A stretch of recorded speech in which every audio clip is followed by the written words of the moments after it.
C'était l'événement de la semaine, l'ouverture du 65e Festival de Cannes, le rendez-vous des stars. Alors, qui a dégainé la plus belle robe sur le tapis rouge cette année? S'il y en a une qui avait bien décidé de sortir le grand jeu pour monter les marches, c'est Eva Longoria, la plus glamour des Desperate Housewives. C'est le tapis rouge le plus spécial au monde. Parce qu'on grimpe les marches du palais, ce sont des décennies de glamour.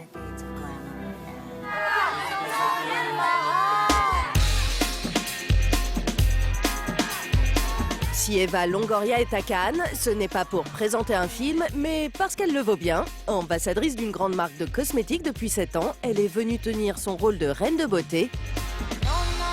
Un rôle dont elle ne se lasse pas.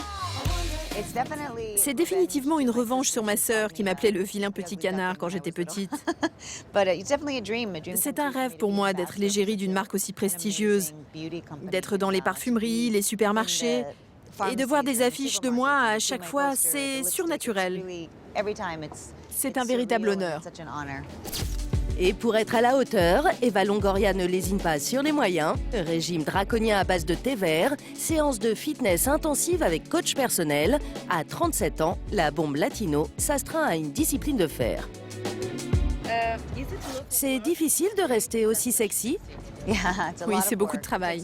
Il faut du monde pour arriver à ce résultat. Coiffeur, maquilleur, styliste. Je suis beaucoup plus naturelle au quotidien. Mais j'aime ça. C'est drôle. J'adore être une femme et me faire habiller, me maquiller. Ça m'amuse beaucoup.